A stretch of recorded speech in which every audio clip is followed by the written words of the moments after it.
우리는 하나님 앞에 감사를 드리러 이곳에 모였습니다. 우리가 하나님 앞에 감사를 드린다고 할 때 그것은 하나님하고 이름을 부르는 거예요. 하나님 감사합니다. 우리가 하나님께 감사를 드리는 것은 우리가 헌금을 드리든 아니면 과일을 드리든 예배를 드리든 그것은 다 하나님 앞에 감사제사예요. 이렇게 하나님을 부르는 것을 성경은 하나님의 얼굴을 구한다. 그렇게 말합니다.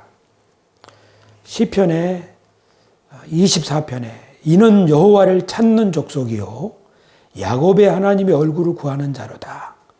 그러니까 하나님을 찾는 사람은 하나님의 얼굴을 구하는 사람이다. 그렇게 말하는 거죠. 이 말씀도 유명하지요. 하나님이여 사슴이 시냇물을 찾기에 갈급함같이 내 영혼이 주를 찾기에 갈급하니이다. 내 영혼이 하나님 곧 살아계시는 하나님을 갈망하나니 내가 어느 때에 나가서 하나님의 얼굴을 배울까.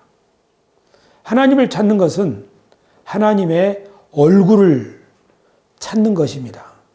하나님의 얼굴을 뵙는 거죠. 저는 금년 2월 달에 하나님의 얼굴이라는 제목으로 설교를 한 적이 있습니다.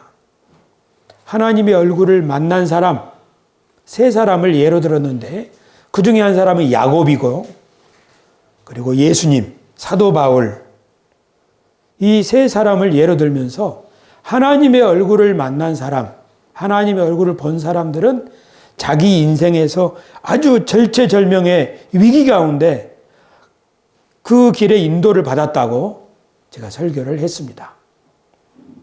성경에서는 또한 하나님의 얼굴을 태양빛과 같다.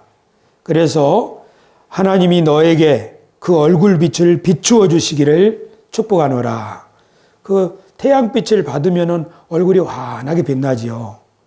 이게 단풍도요. 태양에 비추어 보면 매우 아름답습니다.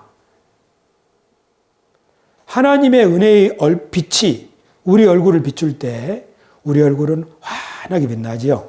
하나님의 얼굴을 본다는 것은 그렇게 우리가 살아나는 것입니다. 그런데 악인들에게는 그 하나님의 얼굴, 태양빛이 그를 녹여버리는 진노의 빛이라고 말할 수 있습니다. 추수감사절에 우리가 하나님 앞에 나와서 감사 예배를 드리는 것은 하나님의 따사로운 그 얼굴빛을 우리에게 내리쬐이는 그런 시간입니다. 여러분 이 시간 하나님께 감사를 드리면 무엇이 좋은가요?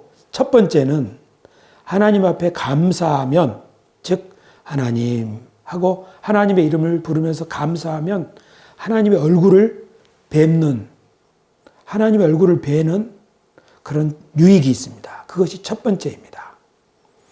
그런데 하나님의 얼굴을 본다는 것은 사실 그 얼굴을 보는 순간 우리 자신을 깨닫게 됩니다. 야곱이 그랬지요. 야곱이 야복강에서 밤새워 씨름을 하면서 하나님을 구했죠. 천사와 씨름하면서 그때 그 하나님의 얼굴을 본 야곱이 하나님께서 일깨워 주시니까 나는 야곱이 아니고 이스라엘이구나 하고 자기를 깨달았죠. 야곱은 형 발 뒤꿈치를 잡는 자입니다. 그러니까 뱃속에서 나올 때부터 형 발 뒤꿈치를 잡으면서 뭔가를 이렇게 빼앗으려고 하고 그런 욕심이 많은 사람이죠. 야곱은 그런 사람이에요. 그런데 그렇게 하다 보니까 사람들하고 관계가 안 좋겠죠. 그런데 하나님의 얼굴을 만나고 나서 야곱은 너는 야곱이 아니고 이스라엘이다. 이스라엘은 하나님과 싸우는 자, 하나님과 상대하는 자라는 뜻입니다. 나는 사람하고 싸우는 게 아니고 하나님께 구해야 되는구나.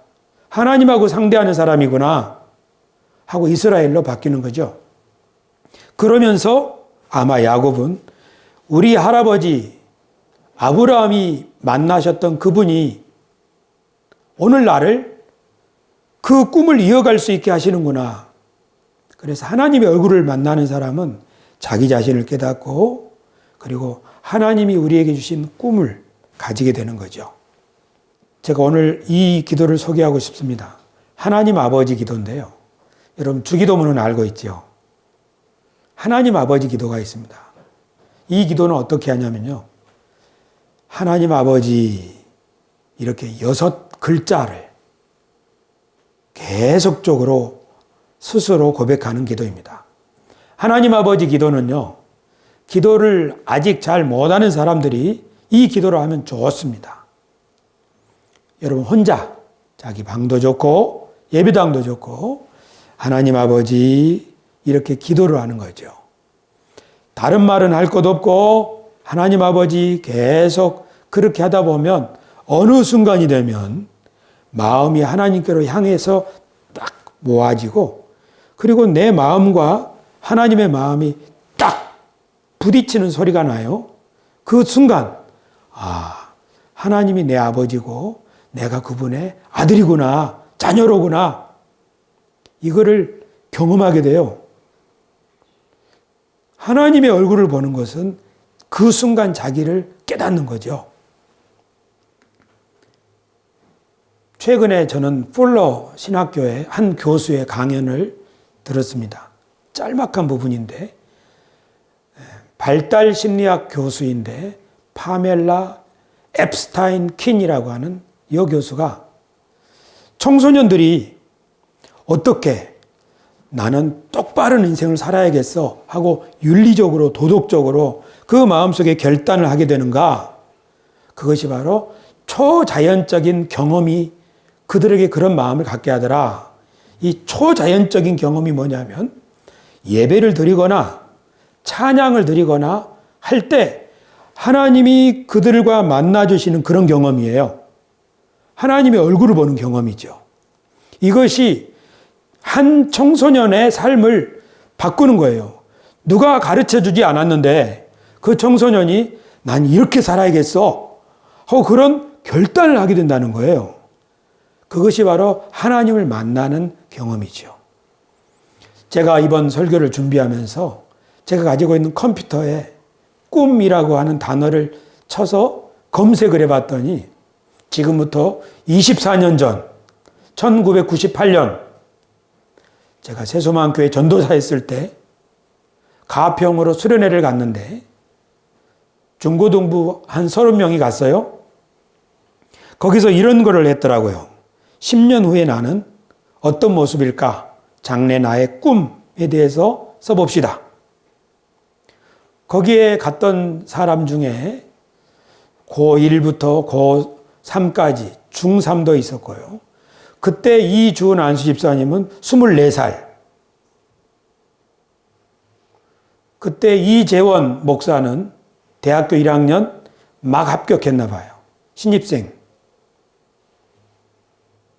문광남 집사는 고등학교 1학년. 그 글을 발견했어요. 그 글을 읽으면서 제가 깜짝 놀란 것은 지금부터 24년 전에 수련회를 가가지고 나는 이렇게 살고 싶습니다 하고 그 기록한 내용들이 그대로 된 거예요. 이재원 목사 같은 경우에는 나는 법조인이 될 것이다. 하지만 나는 교회를 세우고 싶다. 그 교회는 교회 안에서만 있는 교회가 아니라 자기의 삶에서 영향을 미치는 그런 공동체를 세우고 싶다. 무려 지금부터 24년 전에 그런 얘기를 했어요. 그리고 지금 서울 나눔교회 담임 목사가 되어 있어요. 문광남 집사는 나는 커서 찬양을 통해서 선교 사역도 하고 싶다. 나의 꿈은 의사다. 근데 의사는 안 됐어요. 뭐 됐어요? 건축 공부해가지고 건축 설계사가 됐어요. 토목 설계사가 됐어요. 아마 결혼 준비도 하고 있겠지? 그렇게 써 있었어요. 이주은 집사님은 나의 장래 희망, 궁금하시죠? 깜짝 놀라게도 좋은 사람 이렇게 돼 있는 거예요. 24년 전에도 여전히 좋은 사람. 그러면서 교회 청소년들을 잘 가르치는 교육의 일을 하고 싶다. 찬양단과 성가대로 내가 34살쯤에는 봉사하고 있을 것이다. 아마 그쯤에는 그런 일을 하고 있었을 거예요. 그걸 보면서 사람은 참 변하지 않는구나. 다른 말로 하면 그 사람의 본성 그대로 가는구나 하는 것을 깨달았어요. 사람이 하나님의 얼굴을 본다는 거, 그것은 나를 발견하는 시간이기도 하고 바로 그때 새로운 꿈이 생기는 거죠. 젊은 사람도 그렇고 나이가 들어도 마찬가지고요. 우리가 앞으로 어떤 삶을 살고 싶은가? 그것은 청소년들이나 하는 이야기지 나처럼 인생을 다 산 사람이 무슨 꿈 얘기를 할 것인가? 어쩌면 우리는 만약에 우리가 그런 얘기를 한다면 우리가 하나님의 얼굴을 본 지가 너무 오래된 것인지도 몰라요. 하나님의 얼굴을 본 사람은, 하나님의 얼굴을 보는 경험을 한 사람은, 파멜라 교수 말처럼 초자연적인 경험을 한 사람은, 우리 표현으로 하면 성령의 충만함을 경험한 사람은, 또는 은혜를 경험한 사람은 꿈을 가지게 되는 거죠. 하나님께 감사하면 뭐가 좋은가? 하나님의 얼굴을 뵈요. 하나님의 얼굴을 뵈면 뭐가 좋은가? 자기를 발견하고 자기 미래에 대한 새로운 꿈을 꿀 수가 있어요. 그런데 오늘 우리가 읽은 본문에서 감사에 대해서 이렇게 말씀합니다. 한번 읽어보실까요? 시작. 감사로 제사를 드리는 자가 나를 영화롭게 하나니 그의 행위를 옳게 하는 자에게 내가 하나님의 구원을 보이리라. 아멘. 이것은 시편 50편에 있는 말씀인데요. 감사로 제사를 드리라 그러는 거예요. 그런데 교우 여러분, 감사로 제사를 드리라는 이 말씀 23절 이 구절이 있기 전에 이 시편 기자는 아삽인데 감사로 제사를 안 드리고 다른 곳으로 제사를 드리는 사람들을 보았어요. 뭘로 제사를 드렸는가? 그것은 짐승, 황소, 숫소, 염소. 하나님께 제물을 바치면 하나님이 기뻐하실 거야. 제물로 감사를 드리는 사람, 제물만 드리고 하나님의 말씀에는 관심이 없어요. 하나님께 귀한 제물을 바쳤는데 자기 이웃하고는 맨날 다투고 싸워요. 오늘 본문 말씀이 그런 거예요. 하나님이 이렇게 말씀하셨어요. 내가 숫소의 고기를 먹으며 염소의 피를 마시겠느냐. 13절 말씀이에요. 하나님은 숫소의 고기를 먹겠느냐, 염소의 피를 마시겠느냐, 그렇게 말씀하시는 거죠. 누구한테 하는 거예요? 숫소를 바친 사람한테, 염소를 바친 사람한테 말하는 거예요. 나는 그런 거 먹겠느냐? 천지에 있는 모든 들짐승이 다 내 것 아니냐? 나는 그런 거 원하는 게 아니다. 너희들이 드린 제물은 항상 여기 있지 않냐? 내가 원하는 것은 감사로 제사를 드리는 거다. 그러는 거예요. 그리고 이런 말씀도 하세요. 내가 이 일을 행하여도, 여기서 말하는 이 일이라고 하는 것은 하나님께 예배를 드리고 제사를 드리면서도 내가 교훈을 미워하고 내 말을 내 뒤로 던지며 하나님의 말씀을 뒤로 던져버린다. 우리가 하나님의 말씀을 암송합시다. 우리가 하나님의 말씀을 좀 들읍시다 하면 그것이 예물보다 훨씬 더 중요하다는 거죠. 도둑을 본즉 그와 연합하고 간음하는 자들과 동료가 되며 내 입을 악에게 내어주고 내 혀로 거짓을 꾸미며 앉아서 내 형제를 공박하며 내 어머니 아들을 비방하는도다. 그리고 나서 이렇게 말씀하시는 거예요. 내가 이 일을 행하여도 내가 잠잠하였더니 내가 나를 너와 같은 줄로 생각하였도다. 그러나 내가 너를 책망하여 내 죄를 내 눈앞에 낱낱이 드러내리라 하시는도다. 하나님께서 우리에게 말씀하시는 게 하나님께 제사를 드릴 때 제물로 제사를 드리느냐 감사로 제사를 드리느냐 제물만 바치느냐 아니면 하나님 앞에 진심을 바치느냐 하나님이 무엇을 원하시는지 거기에 뜻을 기울이느냐 아니면 내가 예배에 한번 참석한 걸로 퉁치느냐 그런 거죠. 감사로 제사를 드리는 자가 하나님을 영화롭게 한다. 어떻게 감사로 제사를 드릴 수 있죠? 감사로 제사를 드리려면 하나님께 기도할 때 하나님이 어떤 일을 하셨는지 생각해야겠죠. 하나님이 온 세상 만물을 돌보시는구나. 온 세상의 풀과 짐승들에게 먹을 것을 주시고 비를 내려주시는구나 하고 하나님을 생각해야겠죠. 또 하나님이 나 같은 사람을 용서하셔서 예수 그리스도를 보내셨구나. 예수님이 길이 참고 우리 죄를 담당하셨구나. 그렇게 하나님을 생각해야겠죠. 그때 감사하는 마음이 일어나겠죠. 하나님은 농부처럼 모든 사람을 돌보시는구나. 나도 그 하나님이 이렇게 사람들을 사랑하시니 나도 다른 사람을 좀 품어줘야겠다. 이런 생각을 하면서 감사하겠죠. 감사로 제사를 드린다고 하는 것은 하나님이 하신 일들을 생각할 때, 그 일들을 때문에 하나님 앞에 감사하는 거예요. 그렇게 하면서 어떻게 되죠? 이 사람이 하나님을 닮아가죠. 그러니까 하나님이 영광을 받으시죠. 그러니까 제물만 바쳐가지고는 그래서 내가 하나님께 감사를 드렸다 하는 사람은 절대로 경험할 수 없는 거예요. 그러니까 하나님께 감사로 제사를 드리는 사람은 돈으로 많은 학문을 공부함으로 얻을 수 없는 고상한 인격의 열매를 맺을 수 있어요. 왜냐하면 하나님이 하신 일들을 말씀을 통해서 배우고 또 그것을 하나님 앞에 깊이 생각하면서 감사하니까요. 그게 감사로 제사를 드리는 거예요. 하나님이 베풀어 주신 은혜가 무엇인지를 하나씩 하나씩 헤아리면서 감사하는 거죠. 이것이 감사로 제사를 드리는 거예요. 감사로, 그러니까 하나님께 감사를 드리면 좋은 게 뭔가요? 오늘 설교 제목인데요.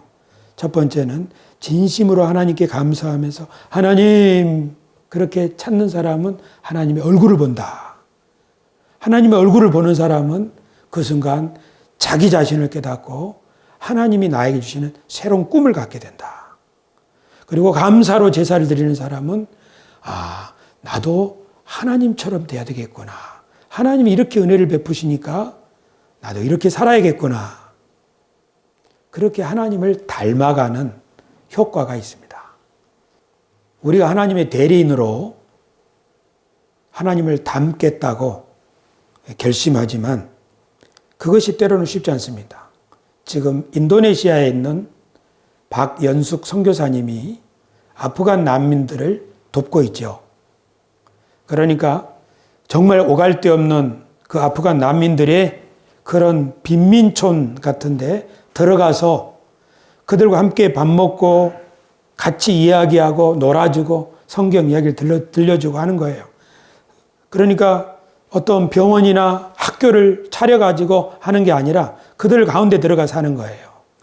나라를 잃은 사람들, 그리고 아프간에서 도망와가지고 인도네시아에 잠깐 정착해 있다가 다른 더 좋은 나라로 이민 가기를 원하는 그런 사람들. 아무것도 없는 사람들이죠. 며칠 전에 페이스북에 이런 글을 올렸더라고요. 밤에. 사랑은 사랑하는 대상의 일생을 사랑하는 것을 지향할 때 조금 온전해지는 것 같다. 그러나 나 자신의 일생을 사랑하는 것도 불가능한 우리가 어찌 타자의 일생을 사랑하는 것이 가능할 것인가? 만인을 사랑하는 것도 쉽지 않는 일이지만 가까이 있는 사람을 사랑하는 것은 더 쉽지 않다. 인생은 얼마나 많은 기쁨과 아픔, 사연과 죄와 생로병사가 얽혀 있는가? 하물며 일생이 다 아름다운 사람이 어디 있으랴? 오늘 우리들 곁에 머무는 이들, 함께 밥을 먹는 이들은 우리의 일생 동안 사랑을 배우는 대상이다. 어쩌면 인생의 목적은 사랑을 완성시키는 것이다. 나 자신도 사랑하기 힘든 나의 일생을 타자를 향해 사랑의 의무를 외친다면 너무 잔인한 것일까? 우리는 싸움을 피할 수 없다. 사랑만큼 지혜가 필요한 일도 없다. 여기까지입니다. 이분은 시인입니다. 시집도 내셨죠. 저는 이 글을 읽으면서 이 선교사님이 그 난민들, 상처 입은 사람들이죠. 마음의 여유가 없는 사람들이죠. 그 사람들 사이에 살면서 그 사람들을 사랑하기에는 자기 자신도 상처가 많아서 그것 때문에 어찌할지 못하는 그 몸부림이 느껴졌어요. 그렇죠. 어쩌면 돈 많은 선교사가 난민들을 불러다가 막 자꾸 공급해 주면서 선교를 하면 좀 다를 수 있을지 몰라요. 하지만 그들 가운데 들어가서 함께 생사고락을 함께 한다는 것은 쉬운 일은 아닐 거예요. 그래서 제 댓글이 이겁니다. 인생의 목적은 사랑을 완성하는 것이다. 시에서 나왔죠. 이 진리를 깨닫고 나는 그렇게 살겠습니다. 서약하는 순간 내가 그 일에 적합하지 않다는 모순 앞에 선다. 그 모순 속에서 지혜와 인내를 강구하는 것, 그것이 기도요, 구도요, 신앙이다. 우리가 하나님의 대리인으로 하나님을 닮고자 하나님 앞에 기도하죠. 하나님의 얼굴을 보고 나를 깨닫고 하나님이 우리에게 어떤 삶을 주시기를 원하시는지 그걸 확신하죠. 그리고 나서 이렇게 기도하죠. 주님, 하나님이 나에게 이렇게 은혜의 빛을 비추어 주시니 제가 남은 생애를 사람들의 얼굴을 빛나게 하고 싶습니다. 하나님이 만지는 포도원의 농부로서 만지는 것마다 풍성한 소출이 맺히게 하듯이 저도 열심히 포도원을 가꾸겠습니다. 하나님, 제가 만지는 것마다 번쩍번쩍 빛나게 되게 해주십시오. 그렇게 하나님 앞에 기도를 드려요. 그리고 기도를 드리고 돌아서면 뭘 발견해요? 다른 사람의 얼굴을 빛나게 하기 전에 내 자신이 얼굴이 어두워지는 거예요. 뭐 때문에? 염려 때문에, 걱정 때문에, 편협한 내 마음 때문에. 박연숙 선교사님, 난민들 사이에서 쉽지 않을 거예요. 우리들 부부가 사랑으로 서로 만났지만 경제적으로 힘들어지면 부부 사이에도 힘들잖아요. 그럴 수 있어요. 그래서 지금 선교사님이 그렇게 싸움, 지혜가 필요하다. 사랑에는 지혜가 필요하다. 이 만민을 사랑하는 거 고사하고 나와 함께 있는 사람, 그 사람 사랑하는 것도 힘들다. 어쩌면 가장 힘든 일일 수도 있다. 그래서 우리는 다시 한번 하나님 앞에 기도하는 거죠. 하나님, 나를 도와주십시오. 우리가 추수감사절에 하나님 앞에 진심으로 감사하고 뜨거운 기도를 드려야 되는 이유는 하나님의 얼굴을 발견하기 위함이고, 그래서 나를 깨닫고 새로운 꿈을 가지기 위함이고, 그리고 그렇게 하는 동안에 내가 하나님을 닮게 될 거예요. 좋은 사람이 돼가는 거죠.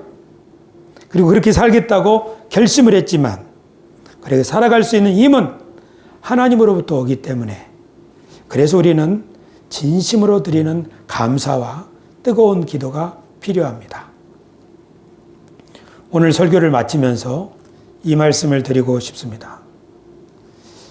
이 세상에서 가장 어려운 일은 나랑 같이 밥 먹는 사람, 나랑 가까이 지내는 사람, 그 사람을 사랑하는 일이죠. 그런데 그 사람이 없으면 나는 완전해지지 않습니다. 이 추수감사절에 우리들이 제가 느낀 거는 이거예요. 우리 세수만 교회 성도들이 하나님의 은혜 안에서 서로 다 이렇게 연결되어 있구나. 우리 이주은 집사님의 기도로 말하면 지체. 우리가 서로 지체가 되어서. 지체라는 것은 손과 발, 몸에 붙어 있는 거죠. 한 손이 없으면 불구자이지요. 완전하지 않습니다. 너가 없으면, 당신이 없으면 나는 결코 완전해질 수 없습니다. 바로 당신 때문에 나는 온전해질 수 있습니다. 세수만 교회 교우 여러분, 우리 교회는 41년을 지나오면서 서로 뿌리가 연결되듯이 서로 연결되어 있습니다. 그래서 우리는 서로에게 필요한 존재입니다. 언제 필요하지요? 서로 격려하고 서로 칭찬하고 그럴 때도 필요하지만 또 언제도 필요합니까? 내가 상대방에게 상처를 줄 수도 있고 또 상대방이 나에게 마음의 아픔을 줄 수도 있어요.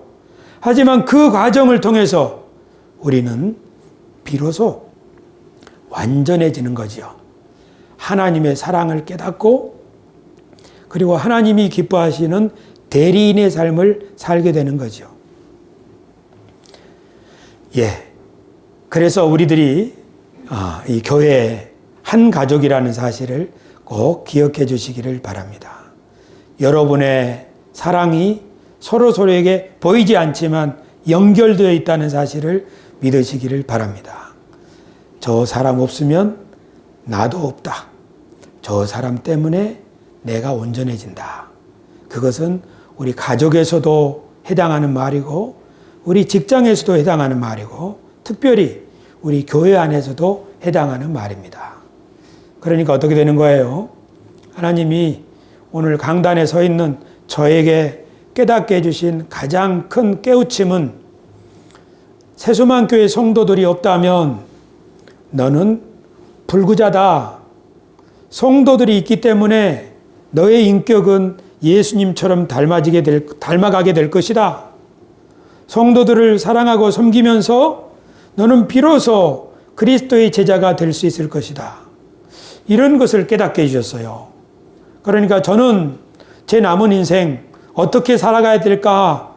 제가 하나님 앞에 기도하는 것은 아까 설교한 것처럼 하나님께 은혜를 받았으니 제가 사람들의 얼굴을 빛나게 해주는 그런 사람 되고 싶습니다. 그렇게 기도했는데 하나님께서 저에게 다시 깨닫게 해주시는 것은 뭐냐면 내가 누구의 얼굴을 빛나게 하는 게 아니고 내가 그들과 함께 할 때 그 안에서 너도 빛나게 되는 것이다. 내가 가슴이 아플 수도 있고 내가 누군가를 서운하게 했을 수도 있다. 그리고 그것 때문에 서로 갈등할 수도 있다. 하지만 그 속에서 우리는 비로소 온전해지고 우리의 인생이 완전해진다 하는 거죠. 교우 여러분, 오늘 추수감사절을 위해서 여러분이 이 자리에 참석해 주셨고 또 이렇게 과일과 꽃으로 하나님 앞에 여러분의 마음을 표현해 주셔서 정말 감사합니다. 때때로 교회 담임 목사로서 성도들과 동떨어져 있는 저 자신, 나는 혼자 광야에서 외치는 자 같은 그런 느낌을 받을 때가 있습니다. 우리 아무도 하나님의 경륜, 이것은 관심이 없는 것 같다는 생각을 할 때가 있습니다. 그러나 그것은 저의 착각이었고 하나님께서는 우리들을 하나님의 성령으로 주님의 은혜로 우리를 이렇게 엮고 계셨다는 사실을 오늘 다시금 깨닫습니다.